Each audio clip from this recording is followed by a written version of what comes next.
In the modern marketplace, the prevailing logic is simple: buyer beware.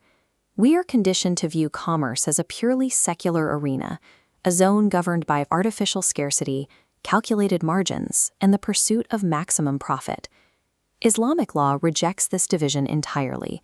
In this framework, the market is an active spiritual testing ground.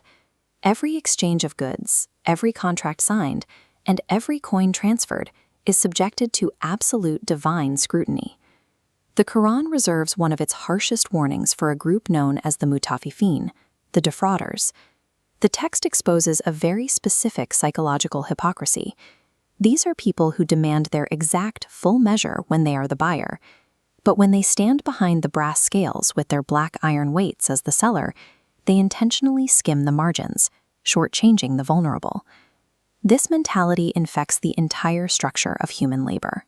An employee who demands a full salary while doing the bare minimum is operating with that exact same shortchanging mindset. A contractor cutting corners on materials after being paid in full falls under the exact same condemnation. Shaving a fraction of an ounce off a transaction is treated as a catastrophic spiritual failure. Rigging the physical weights of daily commerce is viewed as a direct violation of the cosmic scale of divine justice itself. This is why Islamic finance strictly forbids riba, or interest. It represents the ultimate imbalance. It generates a guaranteed rising line of unilateral debt for the lender, completely detached from any real-world risk or actual economic value creation. The scriptural consequence for this practice is severe. The text states that the consumer of riba will be resurrected in a state of spiritual insanity, a heavy penalty for trying to equate exploitative, risk-free interest with legitimate, labor-driven trade.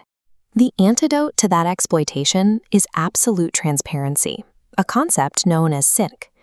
In a lawful transaction, intentionally withholding information about a product's defect isn't considered a clever sales tactic, it is a major sin. Prophet Muhammad established this baseline while inspecting a market.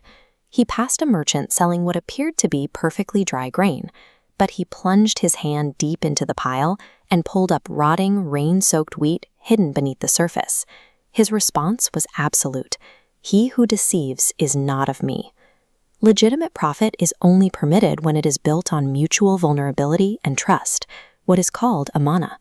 If you aren't sharing the risk, you haven't earned the right to the reward. This requirement for strict equity extends directly to human labor. The prophetic standard dictates that an employer must pay a worker their full wages before their sweat even has time to dry. To maintain fairness, the longest verse in the Quran explicitly mandates that all debts be formally documented to prevent disputes. The ink and signatures bridge the gap between a mundane deal and a binding covenant, with God as the guarantor. Yet, within this strict legal framework, there is a profound push for mercy. If a debtor is genuinely struggling, the lender is commanded to grant them extra time, and waiving that debt entirely is presented as an even higher spiritual virtue.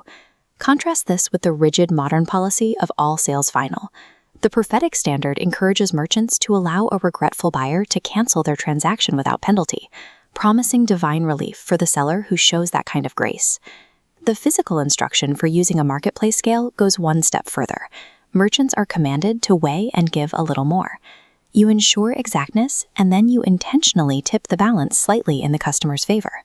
By embedding forgiveness into the contract and prioritizing the person over the ledger, the law prevents financial failures from becoming a social collapse.